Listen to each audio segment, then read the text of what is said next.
हमारे साथ गांधीवादी विचारधारा के और बहुत बड़े शख्सियत अमित कुमार जी हैं। लोग इन्हें प्यार से बॉबी कहते हैं।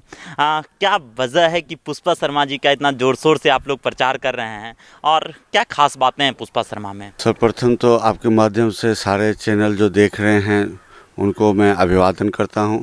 और आपने बताया कि गांधी विचारधारा, संजोग से आज गांधी जयंती है, लाल बहादुर शास्त्री जयंती, दोनों को नमन करते हुए मैं तमाम जो भी प्रत्याशी खड़े हुए हैं जिनसे मेरा व्यक्तिगत पारिवारिक निजी संबंध है, उनका मैं सम्मान करते हुए उनका इस चुनावी दौर में अभिवादन करता हूं।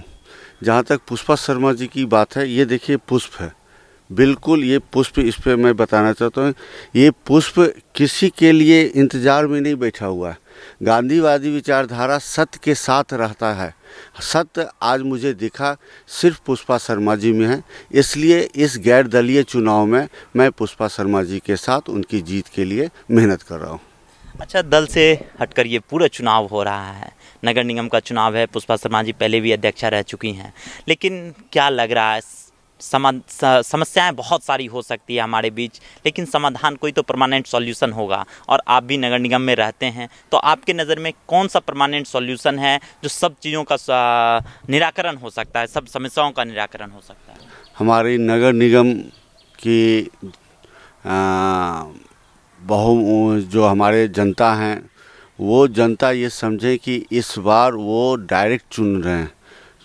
डायरेक्ट चुनने का मतलब होता है कि जिस तरह का वो चुनाव करेंगे, जिस तरह की उनकी मानसिक स्थिति रहेगी, जिस तरह का उनका सोच होगा, उसी तरह का जनप्रतिनिधि होगा।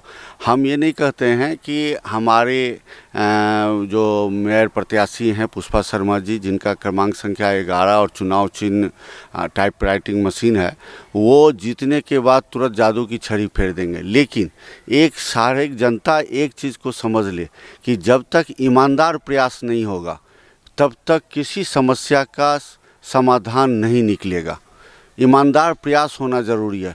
हर एक आदमी आते हैं, काम करते हैं, काम तो सब करता है, लेकिन आपकी पूंजी जो 350 करोड़ रुपया आती है, अगर वो आपको लग रहा है कि विकास हुआ है, तब तो मुझे कुछ नहीं कहना। लेकिन अगर आपको लगता है कि आपका विकास नहीं हुआ है, जाम लग ही रहा है, नाला बनता है, टूट जाता है, जितना नगर निकाय का जितना भी कार्य है वो नहीं हुआ है, तो परिवर्तन ज़रूरी है। और परिवर्तन में उनके साथ हमको जाना है जिनको अनुभव है, जिनके ऊपर कोई दाग नहीं लगा हुआ है।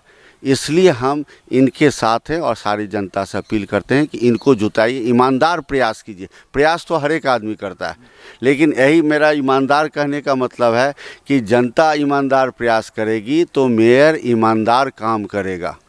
नहीं तो प्रयास सब काम करता है, काम सब करता है, उसमें मुझे कुछ नहीं कहना है। अच्छा, इस बार एक और शहरों में सवाल चला हुआ है कि पैसा लड़ रहा है, नगर निगम चुनाव में, महापौर चुनाव में पैसा लड़ रहा है, तो कहीं ये सच्चाई है या फिर अफवाहें उड़ाई जा रही है? देखिए, पैसा किसका लड़ रहा है, इम्पोर्टेंट ये नहीं है कि पैसा लड़ रहा है कि नहीं लड़ रहा है, ये इम्पोर्टेंट है कि पैसा किसका लड़ रहा है। आपने देखा होगा अखबार में कि सबसे धनी प्रत्याशी कौन, तो पुष्पा शर्मा। लेकिन ये धन कहाँ से आया? क्या इन्होंने 10 साल के मेयर में बन के ये किसी तरह से पैसा कमा लिया? नहीं, इनकी विरासत में आई हुई पैसा है। विरासत का पैसा अगर किसी को खटक रहा है तो विरासत में दिया हुआ दान भी उनको समझना चाहिए कि क्या है। और ये पैसा, अगर इनको एक ही चिंता है कि मेरे माथे पे गलती से मेरे विरासत पे एक कलंक ना लग जाए, और सबको चिंता हो सकता है कलंक लगे या ना लगे, अगला चुनाव के लिए फिर पैसा कुछ हो जाए। मैं किसी का नाम नहीं लूँगा, लेकिन इस चीज़ को समझना है कि पैसा किसी का बर्बाद हो रहा है। अगर हम आपको 100 रुपया, 500 रुपया, 10,000 रुपया दे के चुनाव को प्रभावित करना चाह रहे हैं, तो तय मानिए ये व्यापार है। हम 10,000 लगा के कहीं से 50, आप ही का पैसा 50,000 पीछे से हम निकाल लेंगे। पैसा लड़ रहा है, लेकिन काहे लड़ रहा है इसका चिंतन करना चाहिए आम सब जनता को। अच्छा भाभी जी, पुष्पा शर्मा सबसे अलग प्रत्याशी हैं, हर्रा कोठी की मालकिन रह चुकी हैं, तो इतने बड़ी मालकिन होने के बाद भी चुनाव में आ जाना, ये कहाँ तक सार्थक था? वो आपने मालकिन शब्द का प्रयोग किया है, ये भी आप कहिएगा कि 4 साल ये सेविका के रूप में काम कर चुकी हैं और दिखा चुकी हैं कि 4 साल की सेविका के दौरान उन्होंने किस तरह से जनता की सेवा की है। अब ये आपको दिख रहा है कि मालकिन, हमको तो उनको सेवा करते हुए 4 साल एक जनता से मैं कहता हूँ कि 4 साल के इनके कार्यकाल को देख के तय करें कि ये अच्छे नगर की सेविका हैं या आप जो कह रहे हैं वो हैं। वो दोनों अलग जगह। विरासत में हमको कुछ मिल गया तो इसकी पापी हम नहीं हैं, ये मेरा भाग है। और किन्हीं को अगर नहीं मिला है और वो उसके बराबर आना चाहते हैं किसी तरह से, मेरी आप जो मलकिनी कहती हैं तो इनके अंदर सेविका का गुण था, जो यहाँ से नॉमिनेशन में पैदल गए और आज घर घर पैदल जा रही हैं। और जिनको आप कहते हैं कि सेवक हैं, मालिक नहीं हैं, वो सारे प्रत्याशी माने खुली जीप में जिस तरह से कोई राजा जाता है उस तरह से उन्होंने नॉमिनेशन किया और उनके लिए गाड़ी और हुजूम प्रचार कर रहा है। तो आप तय करें मालिक कौन है और मलकिनी का रूप में कौन है और सेवक कौन है और सेविका के रूप में कौन काम कर रहा है। अच्छा भाभी जी, इस बार आप लोग बेगूसराय की जनता से क्या अपील करना चाहेंगे और क्या कहना चाहेंगे? अपील इस बार मैं सिर्फ जनता को ये कहना चाहता हूँ कि इस बार आप चुन रहे हो। पहले तो वार्ड कमिश्नर चुनते थे, आप सीधे बोल देते थे कि नहीं मेयर हमेरा के बसे में नहीं छे, हमें की करिए।